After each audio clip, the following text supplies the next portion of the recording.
What's up, everybody? Thank you for tuning in.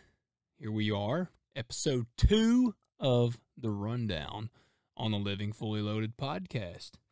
It's been a little bit. Again, I told you the frequency of the Rundown episodes, I really don't have like a pinned down time frame I'm going to do them on. I kind of just do them when I do them and when I feel really led to. It's not something I want to just put out some fluff. It's something I want to feel inspired to share.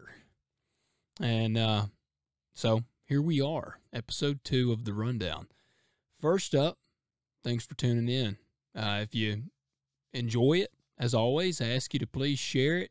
If you're not already subscribing to the podcast, please subscribe. Share the podcast, share it with your friends, post it on social media. Let me know what you think. Shoot me a message on Instagram. My handle is @lo.hanks, Lo.hanks. And you can find us on Facebook, Living Fully Loaded. Just look for it on there. I'd love to hear from you. Love to get a message from you, comments, likes, whatever. Tell me what you like, what you dislike, what you'd like to hear more of. That kind of thing. It's always cool to hear that. So reach out to me. I'd love to hear from you guys. Whenever somebody sends me a message, says they enjoy the show or something, I love that. It's awesome. It pumps me up. So also, wildertactical.com. Save yourself 10%. American-made tactical gear using the code LOGAH10. Go check it out. So tonight on The Rundown, first, you might notice if you're watching the YouTube video, which I'm going to do a huge upload. I've got videos of several of the past interviews, but YouTube kind of gets neglected just because by the time I edit a podcast and get it up and do all this, it takes a lot longer to edit a video and go through the YouTube thing. So that kind of gets on the back burner. The main focus for me is to do obviously the audio of the podcast. That's the bread and butter. The video, some people like listening or watching it on YouTube. So that's cool too. I mean, that's awesome. And we're on YouTube, Living Fully Loaded. Check us out. Subscribe to us. Thank you if you do that. But you might notice if you're watching, if you're not, I think you can see this in the video. I've got on an MKC shirt, Montana Knife Company. And also, if you're watching, here is, I'm holding up, this is the Speed Goat. This thing is awesome. I gutted several deer with this. I mean, it's the most lightweight knife. And I want to pause here. I'm not sponsored with them. Like, I do not have a code for you or anything like that. And they're not paying me to do this. This is just, I mean, I love this knife. I was actually literally just thinking about how much I love this knife. I think yesterday I had it clipped on my pants, and I don't remember what I had to use it for, but it came. Josh is a beast, and that makes him Josh Smith. He's the owner and founder of Montana Knife Company, and he makes these knives, and he still hand sharpens all of them, and they're freaking razor blades, and I wanted to mention them because they have a blade drop coming. I don't know if any of you guys, if you've tried to buy a knife recently, like a half-face blade, Montana Knife Company, Grizzly Forge, like any of these kind of the more custom style knives kind of thing, you can't hardly get them. I mean, they're like freaking, the minute they go for sale, they sell out. So I did want to say, Montana Knife Company, they're having a blade drop. They got one called the Blackfoot 2.0, which I think the blade itself might have like a step down here. It's very similar to the Speed Goat, but it's got like a big handle, whereas the handle on the Speed Goat here is wrapped in paracord. The Blackfoot 2.0 actually has like a solid handle. But I can tell you, they're awesome. They're awesome knives. This Speed Goat is my favorite knife, and I've got a lot of knives. I love knives, but man, and it comes with a cool sheath here. You can see it clips. You can adjust it, angle it, however you want to turn it. Comes with a sheath. I don't know if they're making any more Speed Goats, but again, check out the Blackfoot. It may be March 14th. I guess I should have looked up when the blade drop was. Go to Montana Knife Company on Instagram, and they're sharing that when it's coming, but I think it's like the 14th. But I can't push it enough. Josh is bad to the bone, and I love to support them because Josh came on the show. He was on episode 35. If you haven't listened to it, you owe it to yourself to go back and listen, and it'll pump you up even more to order one of his blades because he's a bad to the bone dude. And it's just cool. I mean, it's a craft. It is an art what these people do. And this blade here is bad. It is bad to the bone. So go check them out for how to rep them. I wanted to give a few shout outs in this episode, kind of holler at some people. Got my Hurricane Creek Farms hat on here. That's my cousin. He runs the YouTube channel. He's killing it on YouTube. It shows cattle farming. Go check him out. Give him a subscribe. He does some cool cattle farming. Sometimes it's some gross videos, but he shows the real ins and outs of cattle farming. Hurricane Creek Farms. Let's get him over that 1,000. He's getting very close to the 1,000 subscribers. He keeps gaining more and more because I've been watching because I'm like, man, this is exciting to see. I'd love to see him. I want to see him hit over that 1,000. I know he's going to get there, but let's spur it. Let's spur it on. Some of you guys go. If you enjoy any level of agriculture stuff, go check them out, Hurricane Creek Farms. And last little shout out, gotta give a congratulations and a huge shout out to David Lipsky. He's been an awesome supporter of the show, and he's a great dude. And he was just recently became a lieutenant at the fire department where he's at. And that's awesome, man. He's a hard-working dude, and he's getting after it. And so, huge shout-out to him. Appreciate you for being a supporter. And, man, congratulations, Lieutenant. That's bad to the bone. He's well-deserved. So, tonight, that was a long – I don't even want to call that an intro because this is the rundown. I mean, that's literally what I do. Pretty much as my brain just runs it down, I pass it on. I'm sipping on some Angel's Envy. It's pretty good. I'm drinking it neat tonight, but it's good. It's good stuff. It's just good bourbon. And the price point's not bad on it. If you like a good, 80 to 90 proof bourbon, good, like, smooth taste, I would recommend trying it out. Angel's Envy, it's good. So I watched a movie the other night. Before we kind of get into the little short message I want to put in here, I got a movie to kind of recommend.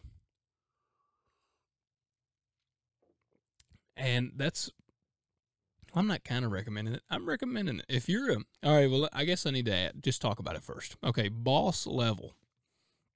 I had never heard of this movie before in my life. And I was on Amazon Prime, looking up or Prime Video on our TV, trying to find something to watch. The wife had done gone to bed. The kids were in bed. And I was not ready to go to bed yet. So I was just kind of aimlessly seeing what was on Prime. And there was this thing called Boss Level. B-O-S-S, Boss Level. I was like, Mel Gibson was in it. Well, as any of you, if you know, most of you probably know, I'm a Mel Gibson fan. Braveheart, The Patriot. Braveheart is my favorite movie.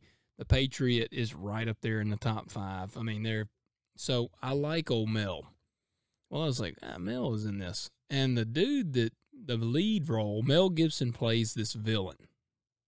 He's kind of the head antagonist. There's a couple of there's several antagonists, I guess, actually, but Mel is like the head honcho of the bad guys. And Frank Grillo, I can't remember the guy's real name. He's been in a few movies that I've seen that plays the lead. But this movie was really cool. Like it's basically Groundhog Day meets John Wick. If you've ever seen the old Groundhog Day movie where the dude wakes up. Bill Murray gets up every day, and every day is exactly the same. That's this movie, but like I said, with a John Wick touch to it. This dude, basically, he wakes up every morning to a guy trying to kill him with a machete. He has to kill him, and like a helicopter attacks him. Rob Gronkowski is even in this movie. It's several various people that you'll recognize in this movie. The little the dude from The Hangover, the Chinese guy he jumps out of the car naked with like a tire iron. He's in it. It's a wide variety of staff, but the whole movie he gets killed every day. He wakes up every day the same, and he gets killed some point throughout that day. He's only survived like so far into the day. And when he gets killed, he starts back over. And I know you're listening, you're like, what the crap? Because it sounds ludicrous just hearing it.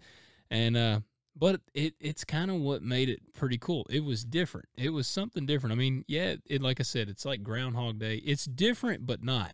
Groundhog Day meets John Wick. But it took me back to kind of I don't know, it had like that 80s action feel to it. I mean, it was pretty brutal and just hardcore, like violent movie, like the good old classic 80s actions. The dude had like this rugged, like action star feel about him. I enjoyed the movie a lot, and it's not going to win an Oscar.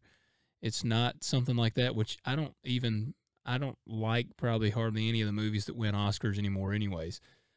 But for just a dude, like testosterone-fueled dude film, if you want to just go and watch a cool, entertaining movie, then check out Boss Level on Prime. I don't think you'll be disappointed. And like I said, it's kind of got a weird kind of like plot to it, but overall, it is an action-packed, testosterone-fueled movie that I think you'll enjoy. So, check it out. Now, I have been thinking about a quote I've used on my podcast before, and it's one that stands out to me. It always has. And it's the Mark Twain quote where he said, "Always do what's right. It will gratify some and astonish the rest." And it's interesting to me to think about that, because it's like, why the gratify some? Okay, I get that. Like, obviously, if you do right all the time, your parents, more than likely, they're going to be happy. Like, your parents want you to do what's right, and if you're a man of faith, like, God, he wants you to do what's right. And if you're married, your spouse wants you to do what's right. Your kids want you to do what's right. Your friends, your brother, sister, whatever, siblings, they want you to do what's right. Real friends want you to do what's right, that is. Or good friends, whatever you want to call it. Why is it so hard for people to do what's right? That's something I think about a lot. And I've talked to people about it, and it's like, if somebody really wants to do right, then they're like a Dudley do right, or like holier than thou, and it's almost like, oh, if you try to do right, then you're just a pretender. You're not actually genuine in wanting to do the right thing. Like, it's like you do it almost for a look at me kind of thing, or gratification from others or something. But what the heck happened to just actually just doing what's right because it's the right thing to do? It drives me crazy that we've gotten to this point. I mean, I don't want to say gotten to this point. I mean, maybe this is something that's always been around, but like, I know people that it's like they've got to know the right thing to do, but they just can't do it. They just steer to the path. I've harped on trespassing and poaching. That's wrong. And it's like, where's your integrity? Where's your respect? Not only for others, but yourself. Like, you don't even have enough respect for yourself to do what's right. And so, I mean, even something simple, like I said, poaching, trespassing, it's not right. But that is just, it goes like just, to me, I look at it, I don't compare these, but today, now it's like, you know, cheating on your spouse, doing something like that, that is not right. Like but it's like people, they think if they don't get caught or they just deny it to death, that it's okay. Or if, well, somebody, you know, they were bad to me or did this, like, or they were mean or didn't take care of me, like it's supposed to justify the wrong that you're doing. And that doesn't work. Like the old little saying there, you know, 2 wrongs don't make a right. Well, that's pretty much true. It doesn't work like that. All you're doing is compromising your integrity. So just freaking do what's right. I mean, and it actually, it feels good. Like it feels good to do the right thing. Not from a, yeah, like look at me kind of spot, but just, you know, you can get to the end of the day and you can kind of sit back and think on it. After a while, you can be like, you know what, you can say truthfully and honestly, honestly, I guess that's the same thing, but you can say without a doubt, with no ego attached, no pride, that, you know what, I'm a good man or I'm a good woman. Like I'm good to people. I'm good to others. I'm good to my family, good to my friends. And it doesn't mean you're perfect. You know, yeah, you'll make mistakes. You'll slip up. You're going to let somebody down. You won't be dependable in one area. You'll not do this when they wanted you to do that, or like this kind of thing. I mean, you're never going to be perfect. But you can rest in that you are a good person in that. And I'm not going spiritual here, because, you know, everybody sins. That's what I say. Like, nobody's perfect. So, I mean, I don't want somebody to think like this is like the old thing where nobody's a good person, because we all sin. We do. We all sin. We all fall short of the glory, that kind of thing. I'm just saying, to people, to others, to your family, to your friends, you're a good person. You take care of people. You put others before yourself. You know, like if you go to the gas station and you buy a Snickers and you go up there and the price is like $2 or something, and you give them the amount that you have, and they give you the change back, and you get out to the truck and you realize, oh man, something messed up. They gave me $2 extra. That's when you have a moment there. And it's like, okay, what am I going to do? It would be real easy to just say, all right, I'm not going to go back in there. And you just, you know, hey, it's just $2, man. What's the difference? You put the $2 in your wallet and hop in your truck and roll out. They'll never miss $2. But you know what? That's not the right thing to do. That's not your money. That's not your $2. They were wrong in that. So then the right thing to do is to go back inside, give them the $2 back. Tell them that, man, you know, you gave me too much change or whatever. That may sound ridiculous to somebody. You know, I don't say this story to try to sound like a holy guy, holy roller here, but I will not trespass on somebody. It drives me crazy. I hate it. I hate that people take advantage of others. And I mean, they're stealing. To me, that it's like on the plane with stealing. And they're stealing, or thieves, whatever. That's where I rank like poaching and trespassing. But if I'm turkey hunting or something, and I see, and I have been turkey hunting before, and you got that gobbler, and it'll talk to you a little bit, but it will not come any closer. You might even get a glimpse of him and a big long beard, but he's across the property line. The right thing to do is I mean, you can sit there all day and call at him and hope he comes across the property line. But the right thing to do is to not cross the property line. You just don't do it. Have some integrity. Have some respect. That's what I've like made this comment to people before, and they think it's like ludicrous. Not all of them. Most good men, I would say pretty much 90% of the ones that I've talked to agree unanimously on this topic. And I'm not trying to get on a trespass and poach and harping. I can do that really easily. No, I'm just, it's kind of boils down to integrity. That's the thing with doing what's right. Like, where's your integrity? If I don't have the integrity to not cross this property line, to not give back the little extra change that I got, maybe even big change, man. You know, hey, I guess it's probably easy to give back $2.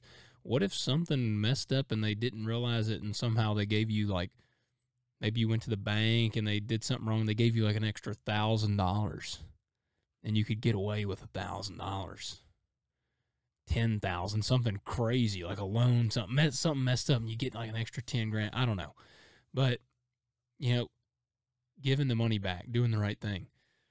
You know, you're a married man, and some chick tries to slide into your DMs, or you're a married woman, some dude tries to slide into your DMs. The thing I like to think about, okay, let's say that somebody approaches you, like, I guess, inquiring about you, and there is no chance. Let's say this story here. I'm not going to put a gender to it, not because of any weird political thing, but so that it could go either way. All right. There's no strings attached. No one will ever find out. And you've got this opportunity. Do you take that opportunity? I mean, really think about that, because here's a way to look at it. Some people might be like, man, you know, hey, man, if nobody will ever find out, then it is what it is. Flip the script, because this is one way that I think about it. Like, let's put aside the fact that you did take a vow, assuming you're married. You took a vow to this person to be faithful to them, true to them, honest, you know, good times, bad times, all that, work it out, be with them, yada, yada, yada. You get the point. Okay, let's put that aside. Here's a really simple way to think about it. Let's flip the script. Let's say that your spouse is in that scenario. What would you want them to do? If your spouse was in that scenario, would you want them to act upon that? Or would you want them to remain faithful to you? Because that's a pretty simple one for me. That's very easy. I don't want my wife with nobody but me. I'm not sharing my wife. So that's pretty simple. And that's a pretty simple way of looking at it to me. So think about it like that too. But just have some freaking integrity. Be a person of your word. Be a man of your word, a woman of your word. And just be a freaking good person. And again, that's not an ego thing, not a pride thing. You don't be good to tell people you're good. Honestly, if you're a good person, people they know. They'll just see it. I mean, you can pretend, but eventually that crap comes out. But if you're genuinely good to people, people will notice that. But the whole point is you're not doing it to get the notice. So, I don't know. That's my little rant on this rundown. Just freaking have some integrity. Let's get that back. And I honestly feel like, you know, most of the people that listen to this, I feel confident. They're probably very strong people of integrity. Because I feel like a lot of us are probably on the same plane here, mindset-wise. We believe in our word, and we believe in respecting other people and being good people, just being good human beings. So, folks, that's my rundown episode number 2. Hope you guys enjoyed it. Hope the message resonated with you. Again, check out Boss Level. Check out Hurricane Creek Farms, Montana Knife Company. Not sponsored by them. They're just awesome companies, and I like what they're doing. You can also listen to Hurricane Creek Farms. Is my cousin, like I said, Bobby Lee. Let me tell you here. I've got to look and see which episode that one is with him. Episode 23. It's American Farmer. Check it out. That's with Bobby Lee from Hurricane Creek Farms. Guys, I appreciate it. I love doing the podcast. Love that you guys enjoy it. And I got awesome guests steadily lining up and rolling in. Looking forward to soaring to new heights in 2021. So glad you guys are along for the ride. Let's get it.